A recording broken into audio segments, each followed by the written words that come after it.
मैं परमेश्वर का धन्यवाद देता हूँ एक बार फिर उस महान जीवते परमेश्वर ने, जो अल्फ़ा और ओमेगा है, जो कभी नहीं बदलता, जो सर्वशक्तिमान परमेश्वर है, जो सर्वज्ञानी है और सर्वव्यापी है। एक बार फिर उस पिछले विषय दान के विषय में आगे बढ़ने की प्रेरणा दी। हम पिछले दिनों से व्यवस्था विवरण की किताब में से सीखते आ रहे हैं कि परमेश्वर का वचन दान के बारे में क्या कहता है। परमेश्वर का वचन व्यवस्था विवरण 28 अध्याय 1 से 13 में परमेश्वर की आज्ञाओं को मानने के कारण मिलने वाली आशीषों के बारे में बताता है। और व्यवस्था विवरण 28 अध्याय आयत 15 से लेके 68 तक, यदि कोई भी मनुष्य उस समय व्यवस्था को ना मान करके नियमों का उल्लंघन करता था, तो नियमों का उल्लंघन और व्यवस्था को ना मानने की जो सज़ा है उसके बारे में बताता है।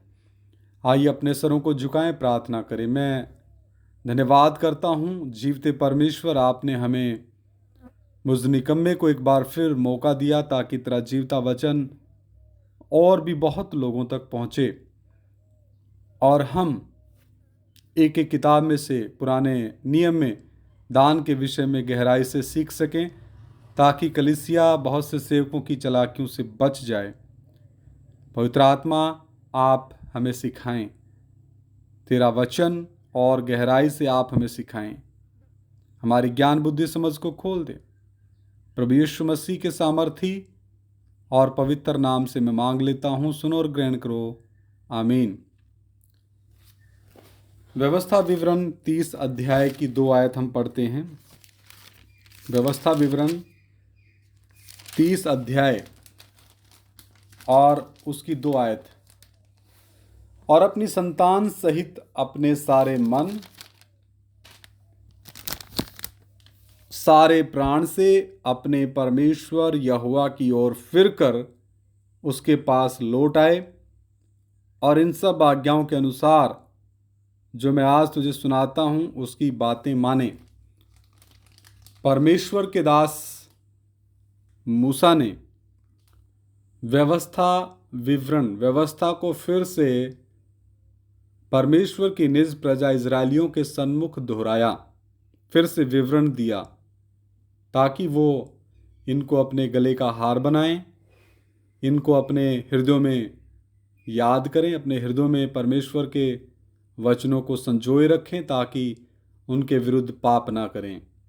और व्यवस्था जो कहती है उनके मुताबिक अपना जीवन यहोवा परमेश्वर के सन्मुख बिताने का नमूना देते हुए औरों के लिए आशीष का कान बने। और उनमें से एक दान भी आज्ञा थी। आइए आज से हम शमूएल की किताब में आगे बढ़ते हैं। शमूएल नबी की किताब दान के विषय में क्या कहती है। पहला शमूएल 2 अध्याय और उसकी 7 आयत मैं पढ़ूंगा, मेरे साथ आप भी खोलिए। पहला शमूएल 2 अध्याय 7 आयत। यहोवा निर्धन करता है और धनी भी बनाता है, वही नीचा करता और ऊंचा भी करता है। यहाँ पर देखिए परमेश्वर के बहुमुखी गुणों के बारे में बताया गया है कि यहोवा निर्धन करता है। यदि कोई मनुष्य अपने धन के घमंड के कारण अहंकारी हो जाए, घमंडी हो जाए, तो परमेश्वर नबूकदनेस्सर की मानिंद मैदान की घास खिलाने की भी योग्यता रखता है, क्षमता रखता है। और परमेश्वर एक बिल्कुल ही जीरो लेवल के मनुष्य को, भिखारी जिसकी कोई औकात नहीं, जिसको कोई पूछता नहीं, उसको भी ऐसे मुकाम पर ले जाता है। उदाहरण यूसुफ, उसके भाइयों ने उसको तुच्छ जाना, उसको बिक्री कर दिया। यूसुफ जेल में रहा, लेकिन जब समय आया, जिस देश की जेल में, मिस्र की जेल में, परमेश्वर का वो बच्चा, परमेश्वर का प्रिय पुत्र यूसुफ था, परमेश्वर ने उसी मिस्र देश का प्रधानमंत्री उसको बनाया। हालेलुया। तो परमेश्वर सब कुछ करने की क्षमता रखता है। ये बात हमें कान खोलकर सुननी चाहिए, समझनी चाहिए कि यहोवा परमेश्वर ही निर्धन भी करता है और अमीर भी करता है, धनी भी बनाता है। लेकिन जिन जिन को यहोवा परमेश्वर धनी बनाता है, उनकी खूबी उनकी जीवन शैली से नज़र आती है। यानी परमेश्वर मन का दीन है तो वो मनुष्य भी मन का दीन होगा, हलीम होगा। उसके जीवन में घमंड नाम की चीज़ नहीं होगी। वो यही कहेगा, ये सब कुछ मेरे यहोवा परमेश्वर ने, प्रभु यीशु मसीह ने दिया है, इसमें मेरी कोई योग्यता खूबी नहीं है। और वो इस लेवल पे, इस दर्जे पे भी सोचता है, यदि मेरे परमेश्वर ने सब कुछ दिया है, और हकीकत है उसी ने दिया है, सब कुछ उसका है, सारा ब्रह्मांड उसका है, तो वो वापस भी कभी भी ले सकता है। इस बात के लिए भी परमेश्वर का वो जन तैयार रहता है। और जब ऐसा उसके जीवन में होता है, पिछले दौर में, पुराने नियम में अय्यूब के बारे में जब हम देखते हैं, अय्यूब को कितना धनी परमेश्वर ने बनाया, और परमेश्वर की दृष्टि में अय्यूब कितना धर्मी जन था। परमेश्वर ने इसकी गवाही दी शैतान के सन्मुख। लेकिन जब उसकी परीक्षा हुई, सब कुछ बर्बाद हुआ। उसने क्या कहा? यहोवा परमेश्वर ने दिया, यहोवा परमेश्वर ने लिया। तो मेरा कहने का मतलब, हमारा परमेश्वर सर्वज्ञानी है। यदि वो हमें धन से मालामाल करता है, तो उस धन का इस्तेमाल पवित्र आत्मा के द्वारा बुद्धि प्राप्त करके ही करना भलाई उत्पन्न करता है। उस धन का इस्तेमाल गरीबों के लिए, अनाथों के लिए, विधवाओं के लिए, ऐसे असहाय लोगों के लिए करना ही परमेश्वर को प्रसन्न लगता है। और यदि उस धन का इस्तेमाल ऐश प्रस्ती में, अपने पेट भरने में, मज़े लेने में, अपने बच्चों को महंगे से महंगे वस्त्र पहनाने में, अपने ही परिवार की ज़रूरतों को पूरा करने में लगाया गया, तो परमेश्वर ऐसे जन से, ऐसे सेवक से, चाहे वो 5 प्रकार के सेवक क्यों ना हो, जूनियर सेवक क्यों ना हो, उनसे प्रसन्न नहीं होता। आगे हम देखते हैं 1 शमूएल 15 अध्याय उसकी 22 आयत। 1 शमूएल 15 अध्याय उसकी 22। शमूएल ने कहा, क्या यहोवा होम बलियों और मेल बलियों से उतना प्रसन्न होता है जितना कि अपनी बात के माने जाने से प्रसन्न होता है?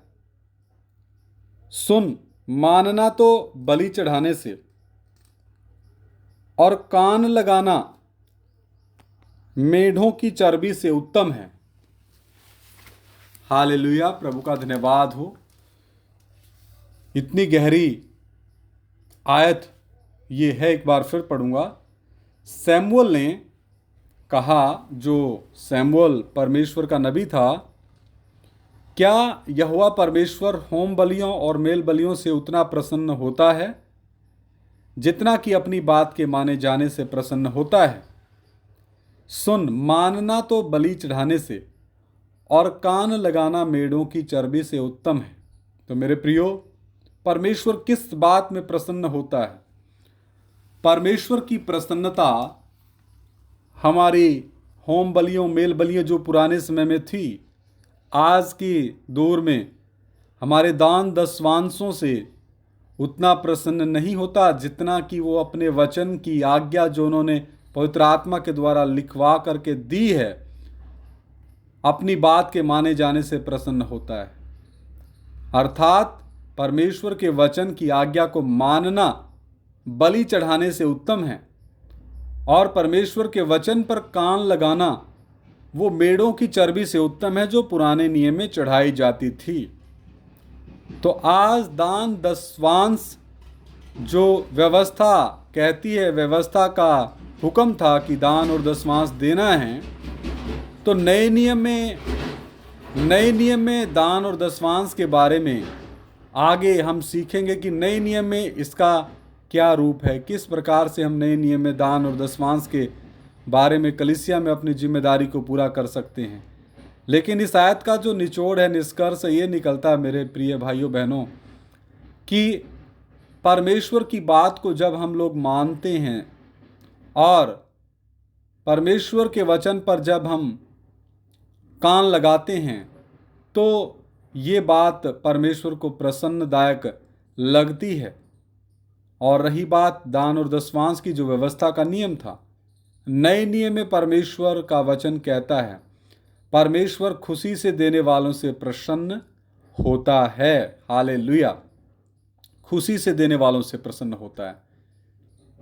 तो प्रभु आप सभी को इन वचनों के द्वारा आशीष दे। आज हमने पहला शमूएल की किताब में से देखा कि परमेश्वर किन बातों से प्रसन्न होता है। मेरे प्रियो, यदि हम परमेश्वर के सुसमाचार की बढ़ोतरी की चिंता करते हैं और हम परमेश्वर के राज्य को फैलाने की इच्छा से दान देते हैं और वो भी खुशी मन से देते हैं, तो ये परमेश्वर को प्रसन्न लगता, परमेश्वर खुश होता है ऐसे दान से। और दूसरी तरफ जिसको दान दिया जा रहा है, वो सेवक उस दान का किस रीति से इस्तेमाल करता है। क्या वो अपने आप की ज़रूरतों को पूरा करने में, पत्नी की ज़रूरतों को पूरा करने में, अपने बच्चों की ज़रूरतों को पूरा करने में, उनकी पढ़ाई लिखाई में, अच्छे अच्छे महंगे कपड़े पहनाने में, अच्छा बढ़िया मोबाइल लेकर देने में, और वो सारी भौतिक सुख सुविधाओं की पूर्ति में यदि परमेश्वर के उस दान का इस्तेमाल करता है, जिस दान का इस्तेमाल उसको अलग अलग जगह पे नई नई सेवकाइयों को स्थापित करने में लगाना था, तो परमेश्वर उस सेवक से प्रसन्न नहीं होता, परमेश्वर को दुख होता है। और परमेश्वर एक समय आएगा जब उस एक एक पैसे का, एक एक दान का, जो विश्वासियों ने अपने खून पसीने की कमाई से उस पैसे को लगाया है, हिसाब लेगा। हिसाब तो होना है। उस समय ऐसे सेवकों के साथ क्या बीतेगा जो सेवा से आते ही अपने बच्चों की डिमांड के अनुसार वापस बाजार में चले जाते हैं, समोसे, पिज़्ज़ा, बर्गर और अलग अलग चीज़ें अपने बच्चों की डिमांड के अनुसार खरीद के ले आते हैं, लेकिन वो पैसा कलीसिया के खून पसीने की कमाई का पैसा है। हाँ, सेवक की जो आजीविका है सुसमाचार के द्वारा ही चलनी है, लेकिन वो सुबह, दोपहर, शाम, ब्रेकफास्ट, लंच, डिनर में बनने वाली जरूरी चीज़ों को खरीदने के लिए या बच्चों को उनका तन ढकने की जरूरत को पूरा करने के लिए सिंपल, साधारण,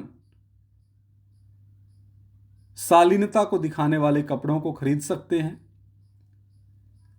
और वर्तमान युग में एक दूसरे से बात करने के लिए अपने पास मोबाइल भी रख सकते हैं, क्योंकि मोबाइल की ज़रूरत है।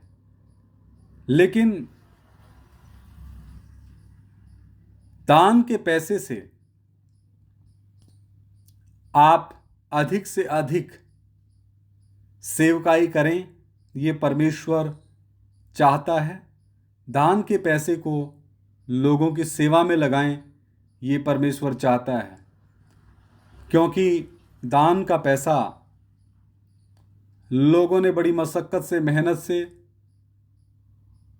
कमा करके दिया है। और आज के युग में मशीनी युग है। लोगों को अपनी आजीविका चलाने के लिए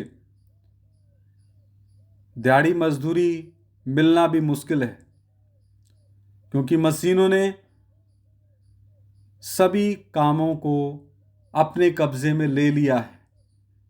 कुछ छोटे मोटे काम बचे हैं।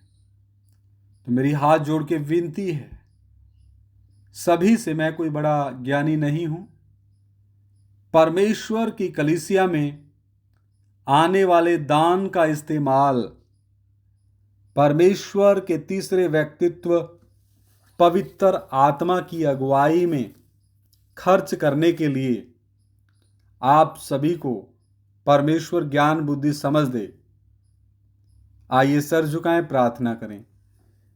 धन्यवाद करता हूं जीवते परमेश्वर, तेरा ये जो दान का विषय है, पवित्र आत्मा एक एक को समझ में आए, और सभी दास लोग जो 5 प्रकार की सेवकाई के लिए ठहराए गए हैं, जूनियर सेवक भी, इस विषय को गंभीरता से लें। इस बात को गंभीरता से सोचें कि दान का पैसा अपनी जीभ का स्वाद पूरा करने के लिए नहीं, अपने बच्चों के महंगे महंगे कपड़ों के शौक को पूरा करने के लिए नहीं, एक ही परिवार में 4-4, 5-5 मोबाइलों को रखने के लिए नहीं।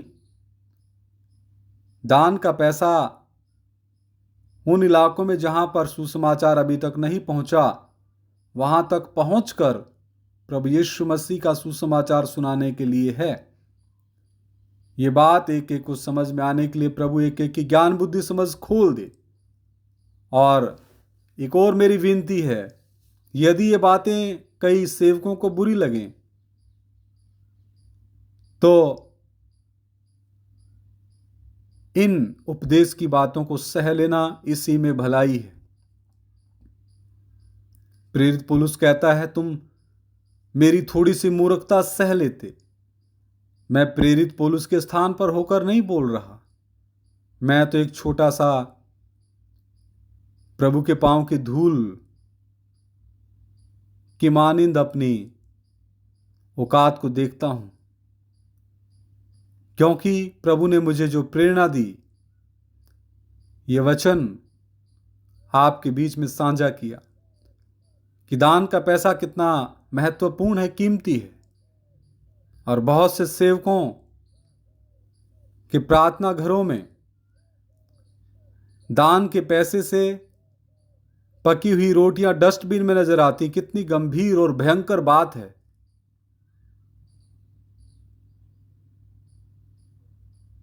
सभी सेवक इस विषय में गंभीर होने का समय आया है और इस पैसे को प्रभु की सेवा में ही खर्च करने का समय आया है, ताकि अलग अलग नई नई जगहों में सेवा स्थापित हो।